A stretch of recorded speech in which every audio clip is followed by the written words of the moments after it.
आज मुख्यमंत्री डॉक्टर मोहन यादव जी की अध्यक्षता में कैबिनेट की बैठक संपन्न हुई है। 10 जुलाई को गुरु पूर्णिमा के अवसर पर प्रदेश के सभी स्कूल्स और कॉलेजेस में 2 दिवसीय गुरु पूर्णिमा उत्सव का कार्यक्रम आयोजित किया जाएगा, ऐसा मुख्यमंत्री जी ने निर्देशित किया है, जिसमें सभी जनप्रतिनिधि, प्रबुद्ध नागरिक, गुरुजन एवं साधु संतों की भागीदारी सुनिश्चित होगी। हम सब के लिए जैसा कि आप जानते हैं कि कुलपति को कुलगुरु का के नाम का जो दर्जा मुख्यमंत्री जी ने दिया था, जवाहरलाल नेहरू यूनिवर्सिटी ने भी उसको अडॉप्ट किया है और कुलगुरु का नाम कुलपति की जगह स्थापित किया गया है। रक्षाबंधन पर लाडली बहनों को 250 रुपये की वित्तीय सहायता की राशि की वृद्धि होने वाली है। 9 अगस्त को रक्षाबंधन है। उस दिन 1,27,00,000 लाडली बहनों को 250 बढ़ाकर और ये 1,500 रुपये हो जाएगा। 12 तारीख को ये जारी होगा, 12 जुलाई को। निषाद राज सम्मेलन का आयोजन होने जा रहा है। 10 जुलाई को निषाद राज जयंती में निषाद राज सम्मेलन होगा, जिसमें मत्स्य पालन के क्षेत्र में कार्यरत व्यक्तियों के कल्याण के लिए योजनाएं वहां पर घोषित होंगी। इस सम्मेलन में पारिश्रमिक दरों में वृद्धि, बोनस वितरण, विश्राम हेतु जलाशयों के किनारे प्लेटफॉर्म की स्थापना एवं 5 करोड़ की लागत से आधुनिक केवट प्रशिक्षण संस्थान की भोपाल में स्थापना की जाना प्रस्तावित है। ये माझी और केवट समाज निषाद राज से सम्मेलन और निषाद राज जयंती के अवसर पर एक बड़ी सौगात इस समाज के लोगों को मिलेगी। विजन डॉक्यूमेंट 2023 से 28 के बीच में सभी विधायकों को बना के तैयार करना है अपने क्षेत्र का एक समग्र विकास की योजना।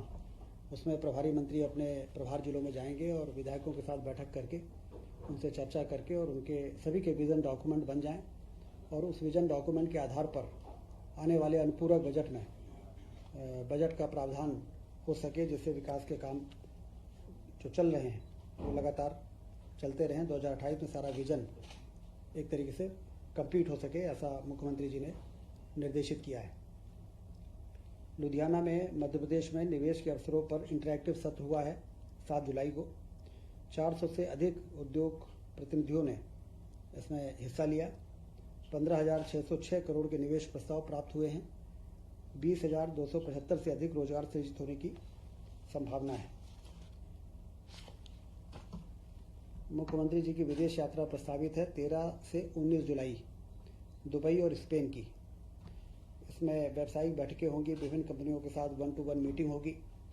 इस भ्रमण का उद्देश्य प्रमुख क्षेत्रों में निवेश प्राप्त करना, प्रौद्योगिकी हस्तांतरण, अंतर्राष्ट्रीय बाजारों तक पहुंच बनाना, रोजगार के अवसर सृजित करना एवं अंतर्राष्ट्रीय संबंध स्थापित करना और वैश्विक निवेश की तमाम संभावनाएं जो हैं वो उस पर चर्चा होना है।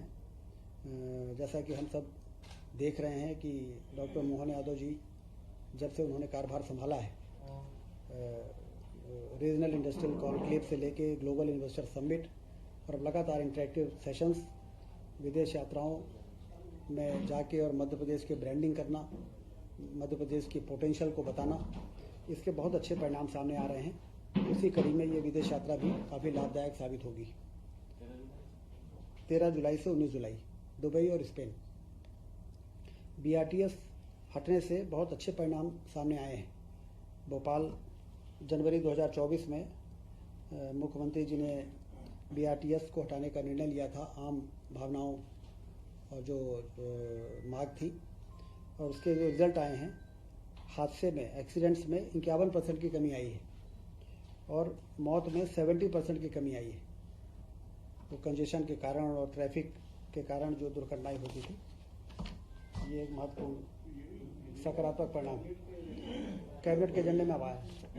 कैबिनेट के पहले जो ऐसे महत्वपूर्ण विषय पर चर्चा होती है, उसकी भी जानकारी आपको देने से वो पूरा एक शेयर हो जाता है। जो घटनाक्रम पिछले दिनों में हुए हैं, उसकी भी चर्चा होती है कैबिनेट में और फिर हम एजेंडे में आते हैं। तो जो चर्चा होती है वो भी आपके साथ शेयर करना है, क्योंकि कभी कभी आप लोग पूछते हैं कि इसके अलावा और क्या बात हुई है। तो पहले हमें बता देना ठीक है।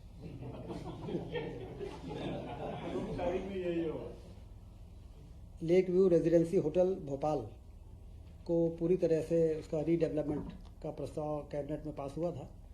आज DBFOT जो PPP मोड पे ये काम के टेंडर ऑलरेडी फ्लोट हो चुके हैं, उसमें निवेश संवर्धन की दिशा में एक महत्वपूर्ण फैसला लिया गया है कि इसमें पंजीयन और मुद्रांक शुल्क जो भी डेवलपर आएगा उस राशि की प्रतिपूर्ति की जाएगी, जिससे इन्वेस्टर फ्रेंडली हो और अच्छे बड़े ग्रुप्स आए यहाँ पर और एक अच्छा होटल वहाँ पर बना सके। डिस्ट्रीब्यूशन कंपनीज जो हैं, बिजली वितरण कंपनी, उसमें एक बहुत महत्वपूर्ण फैसला हुआ है। 49,263 नवीन पद की स्वीकृति हुई है। इससे इसकी जो संगठनात्मक संरचना है उसको मजबूती मिलेगी और अल्टीमेटली पावर जनरेशन और ट्रांसमिशन के बाद डिस्ट्रीब्यूशन जीरो ग्राउंड पर परफॉर्मेंस के आधार पर ही अच्छी गुणवत्तापूर्ण बिजली उपभोक्ताओं को मिल पाती है। तो मैन पावर की कमी जो लंबे समय से महसूस हो रही थी, उसको दूर करने के लिए 49,263 नए पद मंजूर किए गए हैं, सभी कंपनियों में, तीनों को मिला के वितरण कंपनी।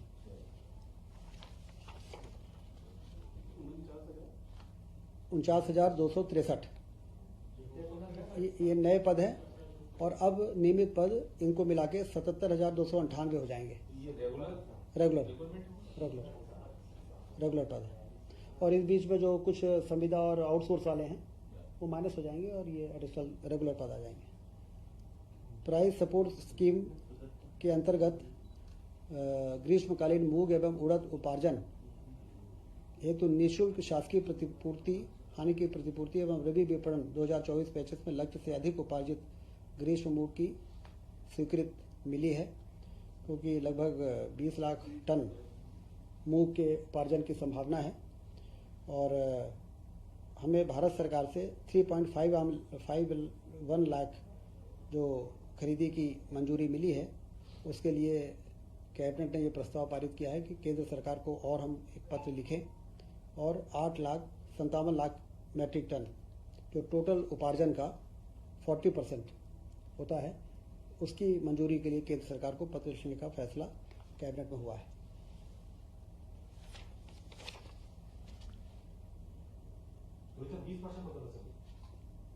25 होता है, 25%।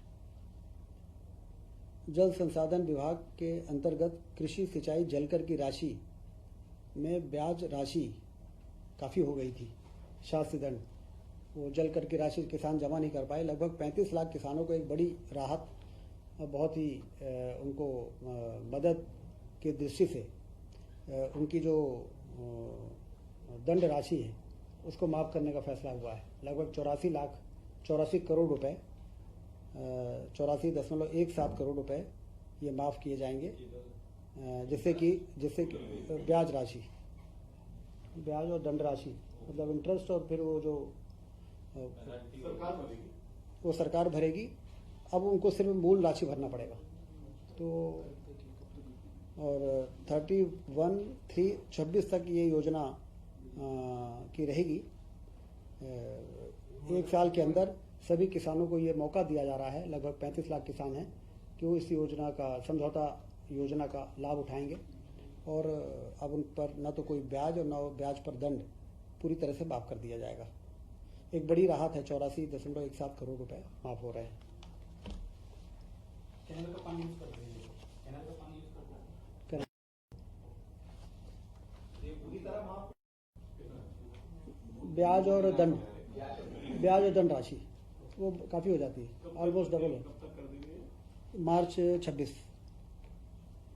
तक ये योजना लागू रहेगी, लोग इस बीच में जमा कर सकते हैं। तो अभी जो पैसे भरेंगे उसमें माफ हो जाएगी पेनल्टी पूरी। कैबिनेट ने फैसला कर दिया है। भारतीय स्टाम्प अधिनियम के अंतर्गत मूल्य सूचकांक में परिवर्तन के परिप्रेक्ष्य में कतिपय संव्यवहारों पर देय शुल्क के संबंध में विशेष प्रावधान किया जाना प्रस्तावित हुआ है। इससे लगभग 212 करोड़ का राजस्व प्राप्त होगा। ये जो अधिनियम है उसके संशोधन पर मंत्रिपरिषद ने फैसला किया है।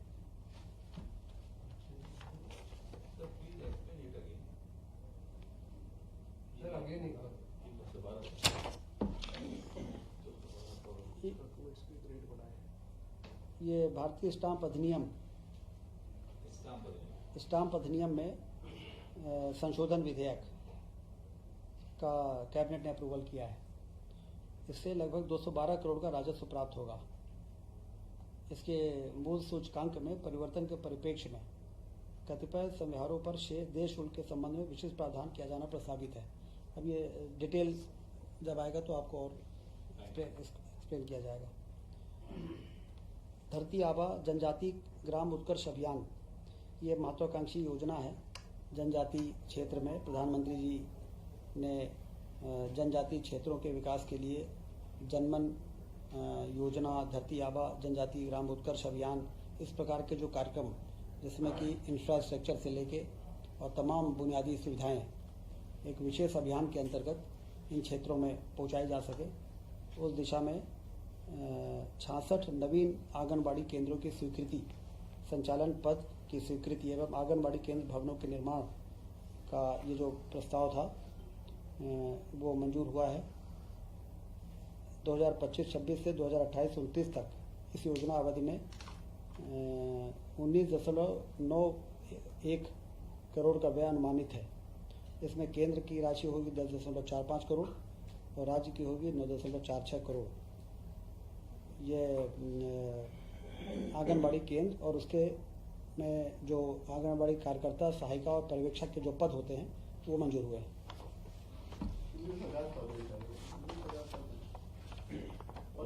66 केंद्र हैं, 66 आंगनबाड़ी कार्यकर्ता, 66 ही आंगनबाड़ी सहायिका और 2 पर्यवेक्षक, सेंटर के साथ साथ मैन पावर।